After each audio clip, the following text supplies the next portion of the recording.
8절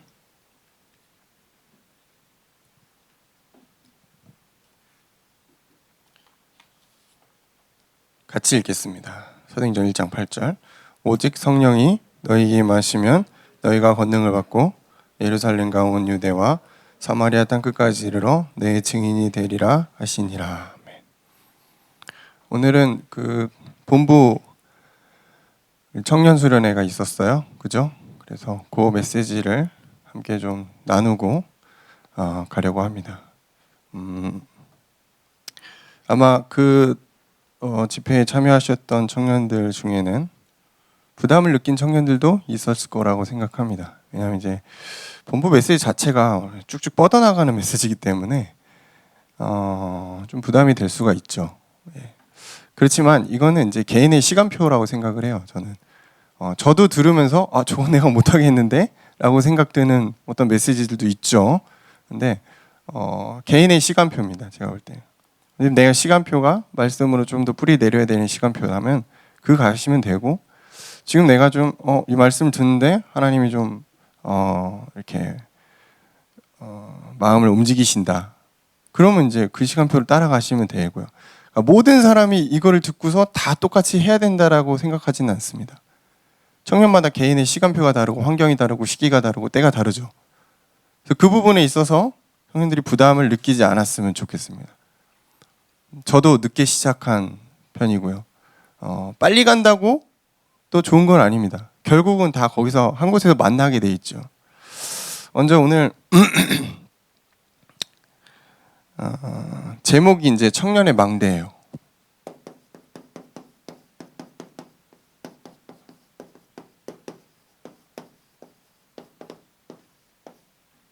제목부터 굉장히 부담스럽죠.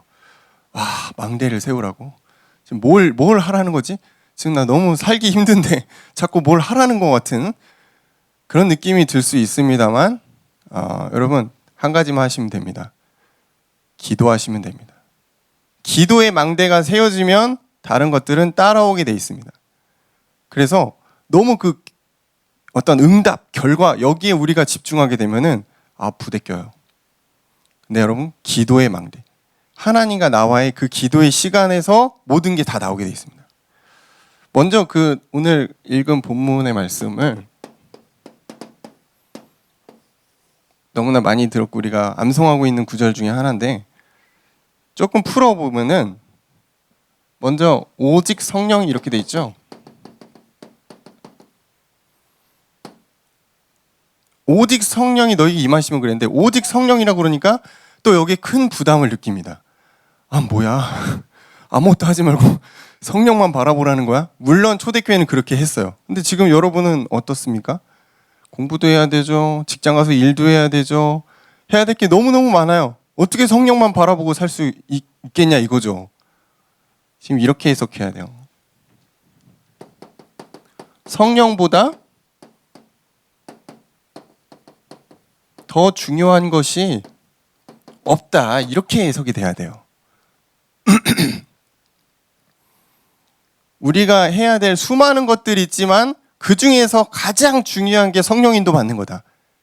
그게 여러분이 할 수 있는 오직 성령이니까. 그죠? 그럼 우리가 막 밥도 안 먹고 하나님 바라보고 직장도 안 가고 하나님 바라보고 그럴 수는 없는 거니까. 그런 일상적인 것들을 다 하면서 그 중에서 내가 하나님을 바라보는 오직 성령으로 들어가는 것이 가장 중요하다는 겁니다. 절대 필요 없다가 아니에요. 필요 없다가 되면은 신비주의가 되는 겁니다. 자, 그러면은 권능이 임한다고 그랬어요. 어떤 권능일까요? 하늘과 땅의 모든 권세를 너희에게 주겠다. 예수님이 승천하시면서 제자들한테 말씀하셨던 그 권능이 여러분에게 임하는 겁니다. 언제요? 오직 성령이 너희에게 임하실 때. 베드로에게 예수님이 이런 또 말씀을 하시잖아요. 네가 하늘에서 풀면 풀리고 땅에서 풀면 풀리리라. 하늘과 땅에서 풀리는 모든 권세입니다. 그리고 제자들을 파송하실 때 귀신을 내어 쫓을 권세를 주겠다고 그랬거든요. 내가 치유에 좀 관심이 많은 분들은 여러분 이 권세가 여러분에게 절대적으로 필요하겠죠. 귀신을 내어 쫓을 권세가 이 권능, 예수 그리스도의 권능, 하나님의 권능, 성삼위 하나님의 권능이 나와 함께 한다는 거죠.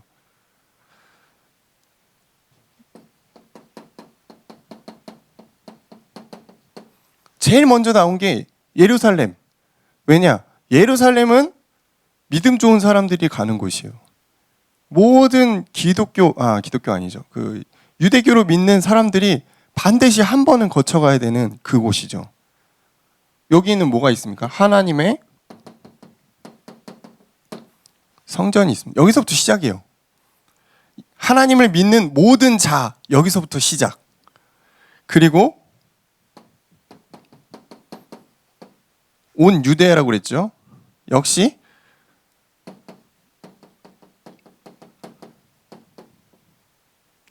모든 유대인. 지금 이거는 이 성경은 초대교회 중심으로 쓰여진 거죠. 초대교인들은 다 유대인이에요. 유대인들은 유대인에게 복음이 증거되는 것을 가장 중요하게 생각했습니다. 초대교회조차. 그래서 사실은 바울이 왜 회당을 갔을까요? 거기에 유대인들이 다 모여 있거든요. 유대인의 관심은 오직 유대인에게만 복음을 전하는 게 1번이. 이방인에겐 복음 전할 필요 없다. 이런 관심이었거든요. 그래서 예루살렘과 온 유대. 그리고 나서 이게 중요하죠. 사마리아. 사마리아는 소외된 사람들이에요.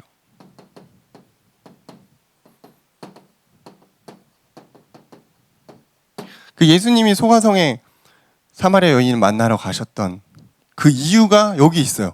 유대인들이 경멸하고 저희들에겐 복음이 필요 없어. 저들은 혼혈이야. 라고 말했던 그 이방인, 그 사마리아의 복음이 증거되어야 된다는 거죠. 여러분이 생각하고 있는 사마리아가 어디예요? 이 사람은 절대 복음을 받지 않을 거야. 우리 여러분 친척 중에도 있을 것이고 여러분의 직장 동료 중에도 있을 것이고 쉽게 찾으면은 근데 그 사람에게까지 복음이 가야 된다는 것을 말씀하고 있는 거예요. 찔리시는 분들 있죠. 속으로 엄청 미워하고 저 사람은 진짜 복음 안 받았으면 좋겠다. 그런 사람들도 있을 거예요. 나를 너무 괴롭히거나 힘들게 하거나 진짜 아니지. 근데 그 사람에게 하나님의 관심이 있다라는 겁니다.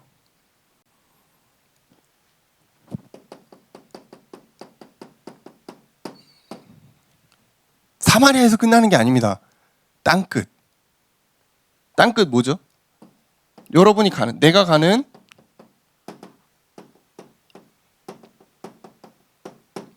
모든 현장을 말하는 거예요. 나는 해외를 못 가니까 237을 모른다. 난 5천 종족도 모르고 그냥 난 국내용인가? 제가 그렇게 생각했습니다. 나는 좀 해외랑 맞지 않아. 쟤들 입맛이 까다롭잖아요. 미식가잖아요. 힘들어. 밖에 나가면 전 죽습니다. 김치랑 김이랑 갖고 다녀요. 먹는 것 때문에 힘들어요. 나는 절대 선교랑은 연관이 없다. 그러면 그 사람은 이제 평생 하나님 관심과 상관없는 사람이에요.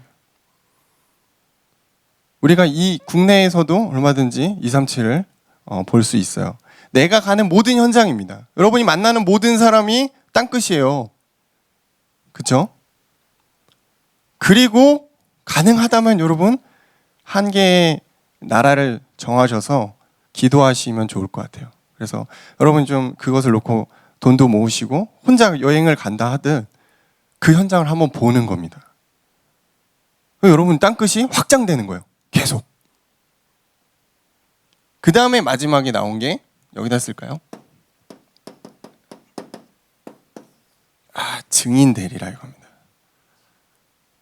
자, 성령이 임해서 권능을 가졌어요. 그래서 이 현장을 갔습니다. 가서 뭐 하라는 거예요? 가서 막 자랑합니까? 그게 아니지. 증인 되리라. 끝났어. 이 끝났다는 거예요. 여러분, 내 인생의 방향이 이거란 말입니다. 나는 왜 공부하죠? 나는 왜 열심히 일을 합니까? 나는 왜 먹죠? 증인 되리라. 끝났다니까 이게. 그럼 지금 난 너무 힘든데? 그건 과정이지. 끝은 저기 있잖아. 과정이잖아 이거는.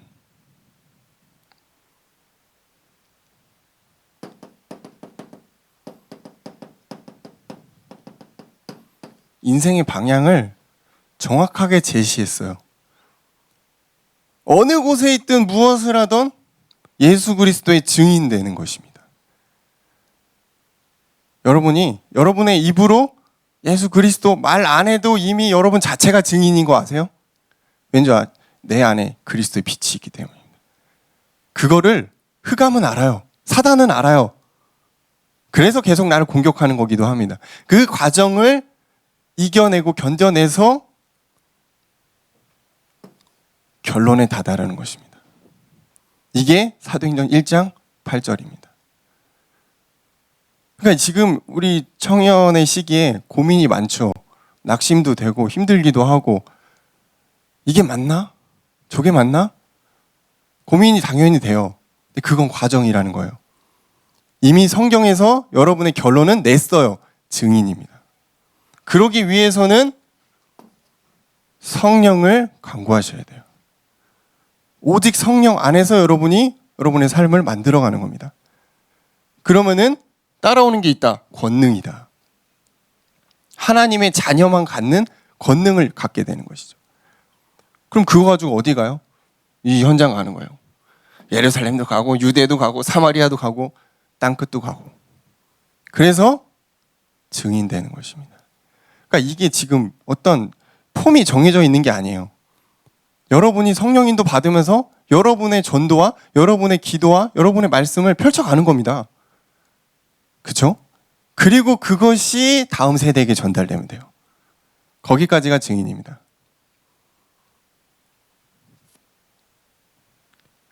자, 이 부분에 우리가 부담을 느낄 필요는 없겠죠. 왜냐하면 이거 여러분의 인생이잖아요. 누구를 위해서 하는 것도 아니고 부담이 없어야지 정상입니다. 증인의 삶을 가는 것에 부담이 없었으면 좋겠습니다. 은혜로 여러분 그 길을 갔으면 좋겠습니다. 그리고 하나님이 여러분을 은혜로 채우실 거라고 확신합니다. 그런 관점에서 보면 오늘 청년의 망대, 어떻게 이 청년의 시기에 이것들을 실제 응답을 받아가는가? 먼저 나의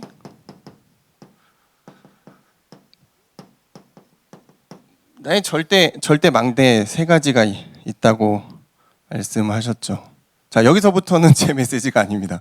철저하게 유광수 목사님의 메시지를 리바이벌 해드립니다. 그래서 가급적이면 제 생각을 좀 배제하고 쭉쭉쭉쭉 나가려고 합니다. 자, 절대망대 세 가지 중에 저는 그래요. 제일 중요한 게 나의 기도를 찾는 것입니다. 자, 보좌를 어떻게 누리죠? 기도로 누리는 것입니다. 여러분, 현장을 어떻게 누리죠? 기도로 누리는 것입니다. 솔직히 말씀드리면 기도 외에 우리가 할 수 있는 게 많지가 않아요. 예, 그렇게 많지가 않아요. 자, 그러면은 기도하는데 가끔 이유를 찾는 분들이 있습니다. 왜 기도해야 되죠? 여러분, 숨 왜 쉬시죠? 그냥 숨 쉬는 겁니다. 숨 쉬는데 이유가 없습니다. 그죠? 그냥 쉬는 거, 살기 위해 쓰인 거죠. 기도도 마찬가지입니다. 하나님과 대화하고 하나님과 함께하는 것에 이유가 없습니다. 왜? 우리는 하나님 형상이기 때문에. 하나님과 떨어지면 영적으로 죽음이 오기 때문에 숨 쉬는 것처럼 그냥 쉬는 거예요. 그건 이유가 없어요. 그러니까 그 부분에 있어서 내가 좀 안 된다고 부담을 가질 필요가 없겠죠. 그냥 숨이 좀 안 쉬어지나 보다 이러면 되는 거예요. 기도가 좀 잘 되어지니 오늘 숨이 좀 잘 쉬어지네, 이거예요. 예. 기도하는데 다른 이유는 제가 볼 때 많이 없어요. 어떤 큰 이유를 찾아내야 된다? 그게 저는 좀 이해가 안 됩니다. 예, 숨 쉬는데 큰 이벤트가 필요한 건 아니니까요. 나의 생각이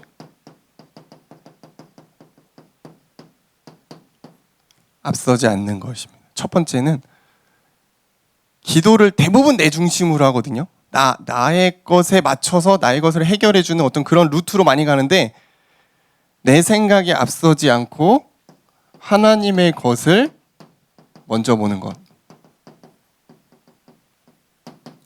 사실 이거죠. 기도는 하나님의 것을 찾아내는 것입니다. 하나님의 목적, 하나님의 방법, 하나님이 원하시는 것을 찾아내는 게 기도예요. 그러니까 내가 하고 싶은 말 막 해놓고서 언제 응답하시지? 이게 기도가 아니라는 거예요. 물어보는 겁니다. 하나님, 이게 맞습니까? 하나님의 생각은 어떠십니까? 하나님, 지금 이런 일이 있는데 너무 힘들고, 그런데 이거 하나님 어떻게 저한테 주시는 거죠?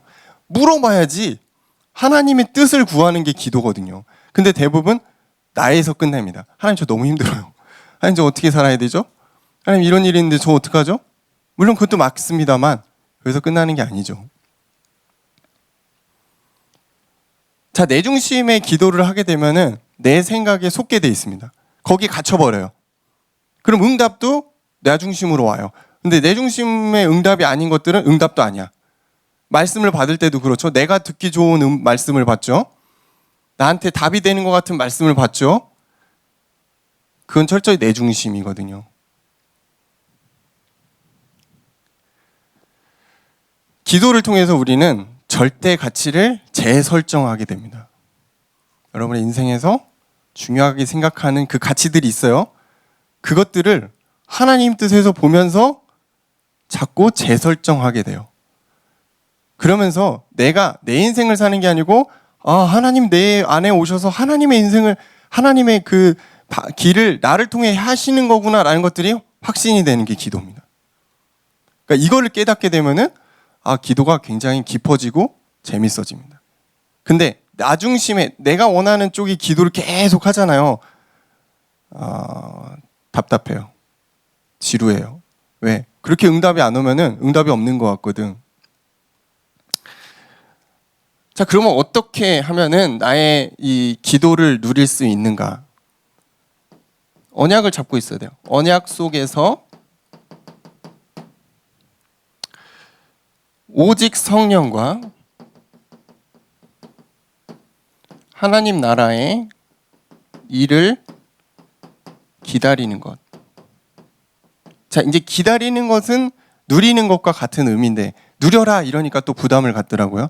안 누려지는데 자꾸 누리라고 하니까 부담을 갖는데, 그냥 기다리는 겁니다. 초대교회가 했던 거를 똑같이 하시면 돼요. 하나님 말씀과 언약 속에서 이걸 기다리는 거죠. 그게 기도를 누리는 겁니다. 이게 이제 기도 망대고요. 자, 그러면은 내가 집중할 것들이 보이기 시작해요. 그게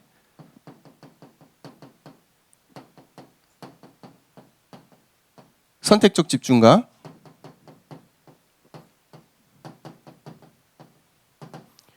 제한적인 집중에 대한 내용이죠. 다 집중할 수는 없잖아요. 그죠? 중요한 것들을 가려내고 선택해서 가야 되는데 그게 기도할 때 분별이 되게 돼 있어요. 내 중심의 기도가 아니죠. 하나님 중심의 기도를 하게 되면 그것들이 절대 가치나 이런 부분들이 분별이 되게 돼 있어요. 그리고 이걸 가지고 우리는 하나 되는 것이죠. 자, 나의 기도를 우리가 조금 찾게 되면은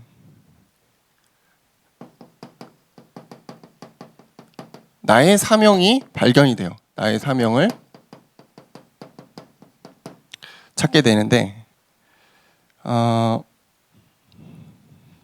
편집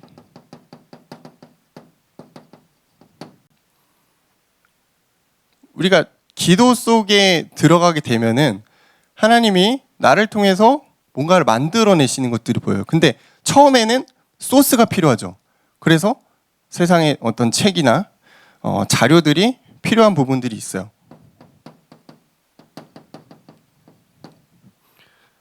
우리 청년들의 현장에서 우리가 말하는 그 세상의 지식과 경험과 가치 이런 부분들인 거죠. 그런 것이 필요 없냐? 그게 아니에요. 필요해요. 소스인 거죠.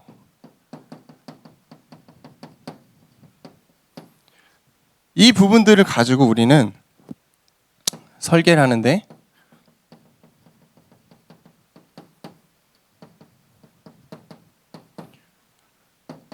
편집한 내용이 재해석되는 시간표예요. 하나님의 말씀과 언약으로 세상의 것이 재해석되는 시간표가 있어요. 그게 설계입니다. 하나님의 말씀이 나의 것이 되는 시간표. 역시 이것도 기도예요. 기도의 묵상 속으로 들어갈 때 이게 거쳐 나오게 돼 있죠. 그럼 이거 가지고 디자인하게 되는 거죠. 작품이 나오게 되는 것입니다. 작품이 나온다니까 막 대단한 발명품이나 대단한 어떤 논문이나 이런 것들로 생각하는데, 여러분의 삶의 굉장히 소소한 부분으로 이 응답을 받아갈 수 있다는 거예요. 편집과 설계와 디자인의 내용이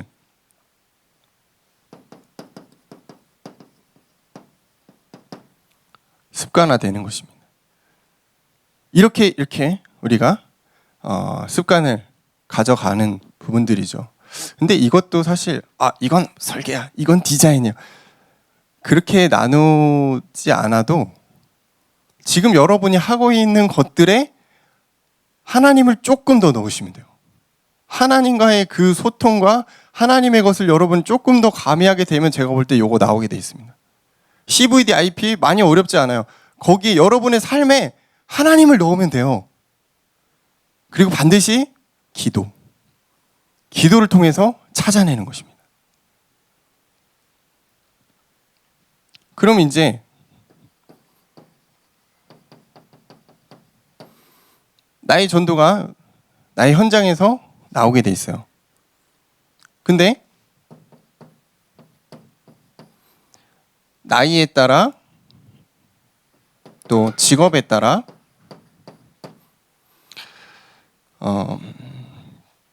장소에 따라 시대에 따라 개인의 시간표에 따라 다르게 응답은 올 수 있습니다. 그러니까 모두가 똑같은 전도의 응답을 받을 수는 없어요. 왜? 다 다르니까. 나이도 다르고 시간도 다르고 현장도 다르고 시간표가 다르기 때문에 괜찮습니다.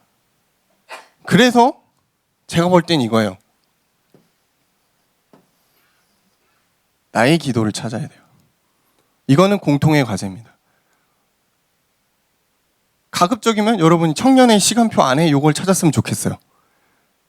근데 만약에 내가 이 청년의 시간표에 이걸 잘 못 찾고 중직으로 넘어갔다, 그것도 괜찮아요. 그것도 이어지게 돼 있거든요.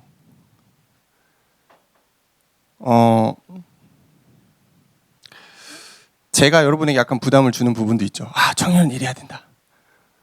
기둥이고 파이팅 해가지고 이 시기에 끝내야 돼 라고 했던 것이 좀 약간 하나님께 반성을 했습니다. 그거 아니었죠. 그거 아닌 거예요. 괜찮습니다, 여러분.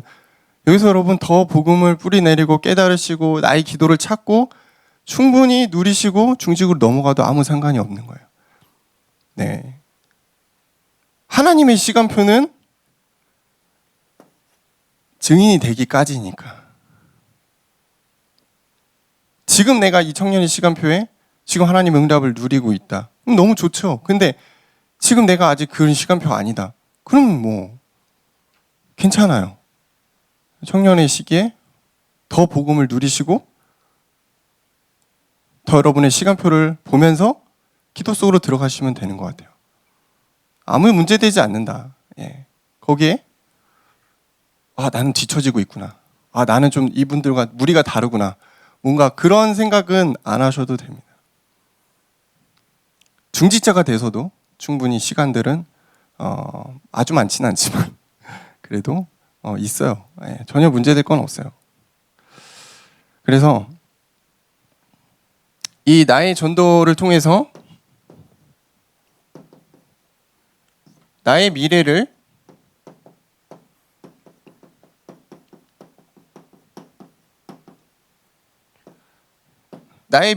앞당기는 그런 시간표, 시간표가 나온다는 것입니다. 자, 그러면 이제 교회의 망대죠.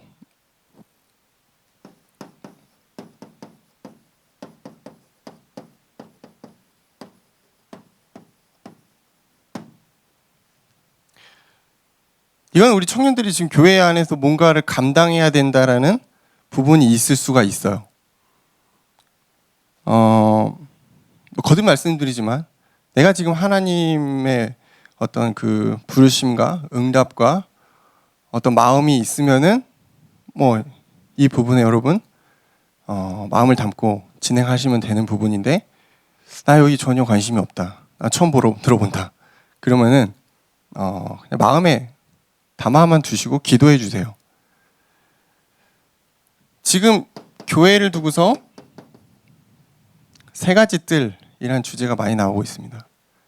세 가지 뜰이 뭐냐면은 이방인, 아이들, 치유의 뜰입니다. 성전을 지을 때 성전 안에 있는 부분 외에 그 바깥에 있는 이방인들이 모일 수 있는 곳, 아이들이 모이는 곳, 그리고 치유의 개념으로 있는 그런 공간들이 있었다라는 거예요.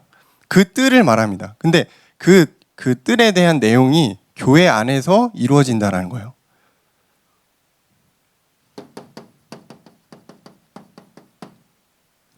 이 세 가지 뜰은 우리 후대에게 또 많은 237 민족들에게 중요한 발판이 될 수 있는 거죠.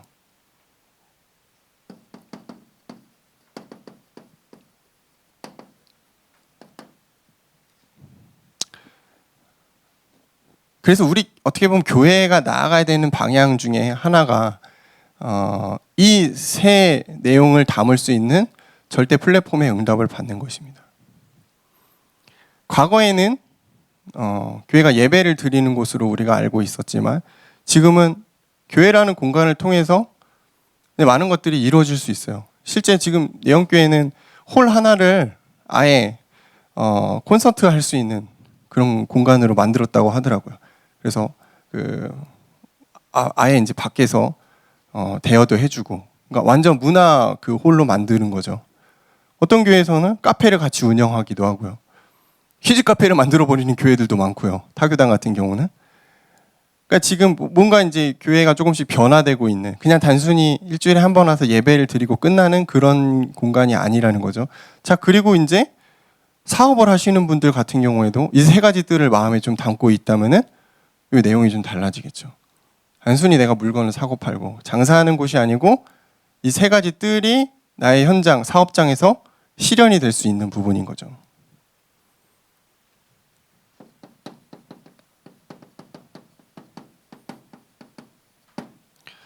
여러분이 가는 청년의 여정 가운데 분명히 세 가지 뜰이라는 주제가 맞닿아 있을 겁니다.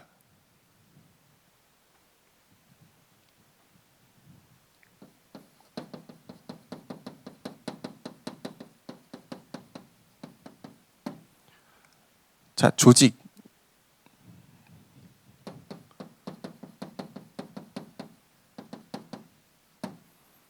이방인의 뜰이라고 그랬죠. 지금 다민족 시대가 왔죠. 예. 순수 100% 우리가 한국인이라고 보기 어려운 대한민국이 됐습니다. 앞으로 더 많아질 거예요. 다민족 시대가 와버렸어요.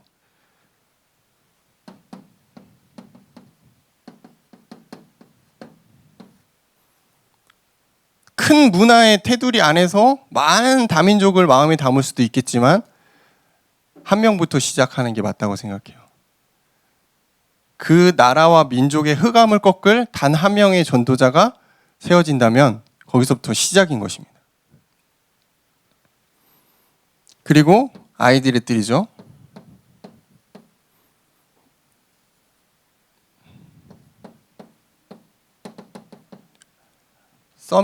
서밋 시대가 열렸다. 이제 렘넌트 시대 많이 나왔던 부분인데, 이제는 어떤 서밋이냐면, 여기선 영어로 쓰고 여기선 한글로 쓰고 자신이 없는 거죠. 영적 서밋의 시대가 열린 거예요.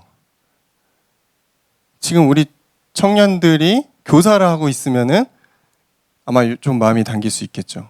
결혼을 앞두고 있거나 결혼하신 분들도 마음에 좀 당길 수 있는 부분입니다. 그냥 렘넌트가 아닌 거예요. 영적인 서밋의 렘넌트입니다. 여러분 DSCS 교사도 있는데 무엇을 향해 달려가고 있는지 아세요? 세상의 서밋을 만드는 것이 아니에요. 영적 서밋을 만드는 곳이에요. 그게 좀 다른 대안학교와 좀 차이점이 있는 부분이 그거거든요.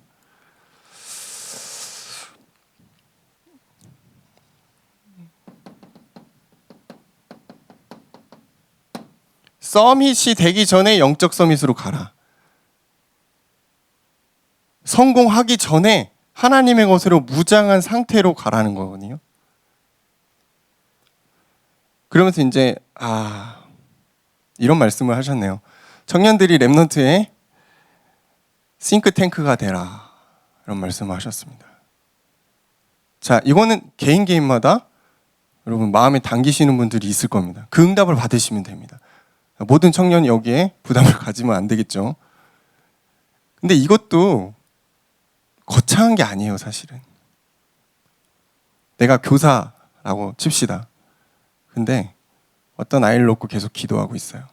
그럼 그 친구에 대해서 이제 신상을 알아가겠죠. 얘는 뭘 좋아하는구나. 얘는 어떤 스타일이구나. 얘는 뭘 하려는 거구나. 이런 것들이 이제 정보가 들어오죠. 그럼 그거 가지고 계속 기도하는 거예요. 이 친구를 놓고 기도하다 보면은 얘가 변화가 생긴 게 보이고, 이런 것들이 이제 체크가 되죠. 같이 얘기도 하고, 같이 밥도 먹고, 그러다가 굉장히 중요한 어떤 내용이 이 친구에 다 꽂힐 때가 있어요. 그러면 평생 못 잊어요. 제가 안산에서 사역할 때 그냥 놀아줬던 그 친구들이 있는데 몇 년 전까지 연락이 왔어요. 생각난다고. 자, 그러면 어때요? 돈을 막 투자했습니까? 그 친구들한테? 그게 아니죠. 나도 모르게 나한테 있는 거 얘한테 갔는데 이게 싱크탱크가 된 거예요. 그냥 얘입니다. 자, 여러분이 지금 어디 있어? 자, 요거 사명 속에서 편집, 설계, 디자인 했어. 뭐가 나왔지? 뭐가 나왔어요. 근데 그것들이 계속 이어지고 지속이 됐어요. 작품이 됐겠죠. 나한테도 좋고 다음 세대한테도 좋죠. 싱크탱크가 되는 것입니다. 이게 다 이어지는 거예요. 그러니까 너무 여기에 대해서 거창하게 막 내가 성공해가지고 얘네한테 막 엄청난 영향력을 미쳐야겠다, 그래도 좋은데 지금 내가 있는 상황에서 그러면 충분히 도움을 줄 수 있습니다. 랩넌트의 마음을 담고 계신 분이 있으시다면 한번 기도해 보셨으면 좋겠고요.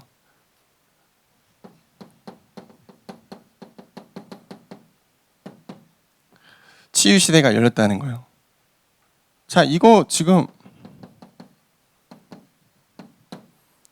타 종교가 너무 잘하고 있어요.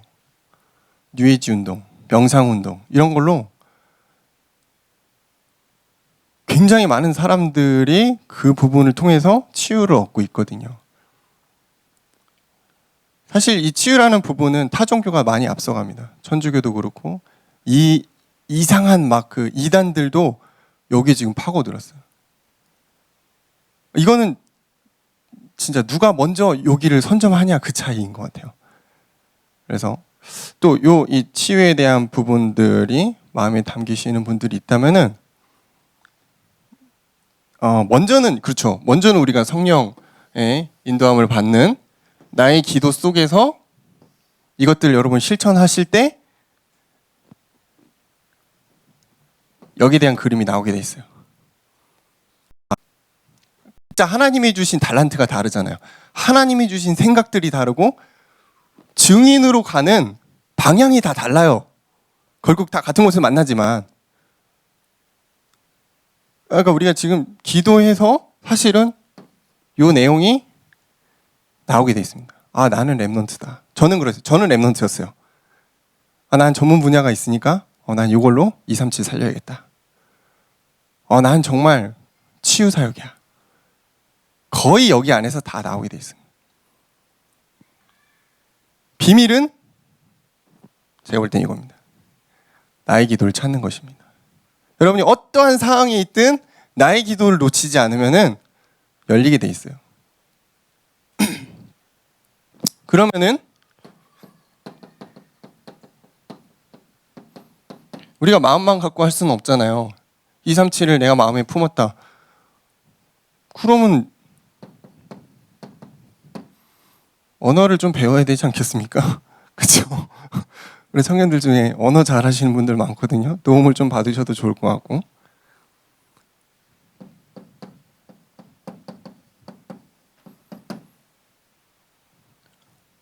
언어를 좀 못해도 내가 이쪽으로 좀 탁월하다.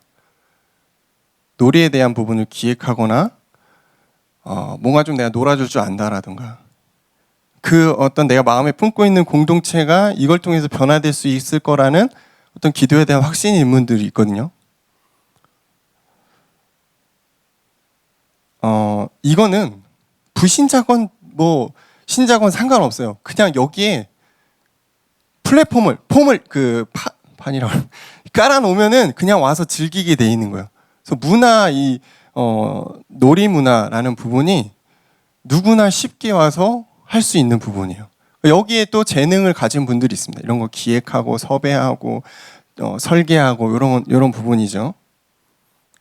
결국 이걸 가지고 뭘 해야 되냐? 영성 문화로 가는 것입니다.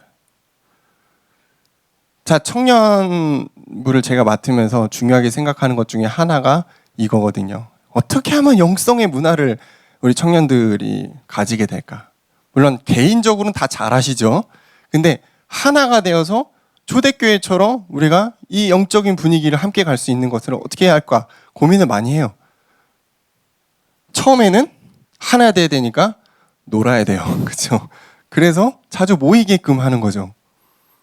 그러면 그들 중에서 마음이 맞는 청년이나 어떤 분위기나 그룹이 생기죠. 그래서 이제 영성 문화로 가는 거예요. 자, 이게 지금 여러분의 그 공동체나 여러분이 기도하고 있는 현장에도 적용이 될 수 있을 겁니다. 먼저 함께 공유할 수 있는 어떤 문화라든가 공간이 생기게 됐을 때 거기서 뭔가가 이제 시작이 되죠. 그리고 나서 영적인 것들이 천천히 누룩처럼 퍼져가는 것입니다. 그 역할을 우리 청년들이 했으면 좋겠습니다.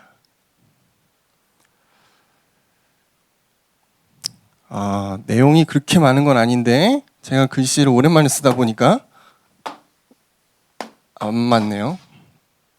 자, 마지막으로 세계화입니다.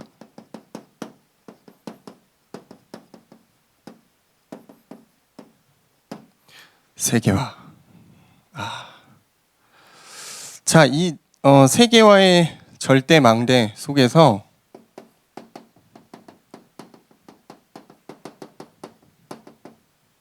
청년은 어떤 시간표를 가야 될 것인가? 여러분 미리 응답을 가지고 가는 것입니다. 미리 기도로 응답을 가지고 가야 돼요. 안 그러면 똑같이 출발하면 늦잖아요. 미리 생각으로 여러분 응답으로 앞서 와 있어야 돼요. 어떤 부분이 여기에 와 있어야 돼. 이 그림이 여러분에게 기도로 어느 정도 나와 있는 상태에서 현장 가면은 이게 보이게 돼 있어요. 이렇게 가야 되는 거구나. 물론 지금 내가 그거 할 수 있는 실력은 아니지. 그럼 지금 가면서 실력 갖춰가면 되는 거고.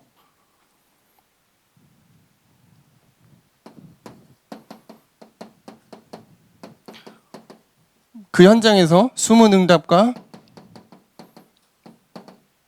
숨은 망대와 숨은 작품이 보이게 되어 있습니다. 거듭 말씀드리지만 나의 기도를 못 찾으면 없어요. 숨은 응답 안 보입니다. 현실만 보여요. 철저한 현실만 보여요. 그러면 이제 오직 유일성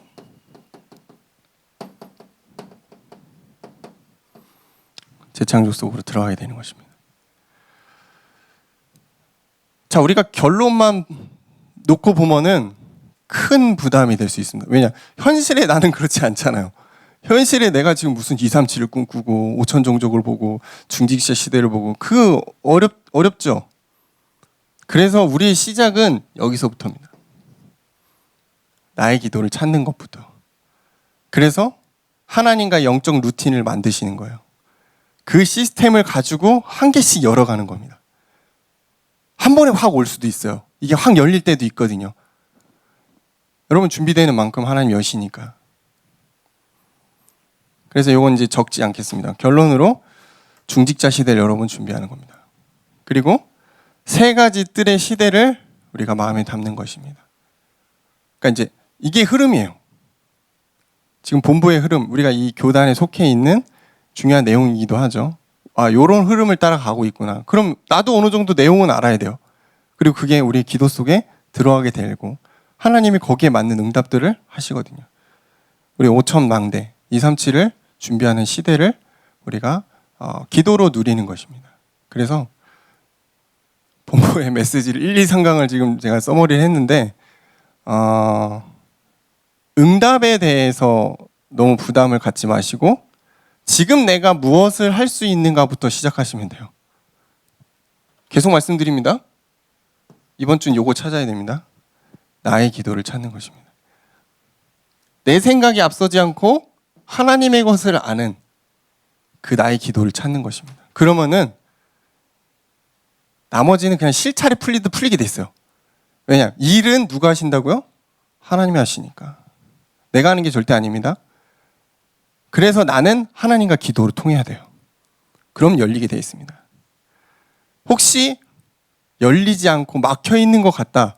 어떻게 해야 돼요? 기다리면 돼요. 사도행전 1장 3절. 기다리면 돼요. 하나님의 나라를 기다리는 것입니다. 기다리는 것도 응답이에요. 왜? 아직 응답할 때가 아닌데 내가 나서버리면 될 것도 안 되거든요.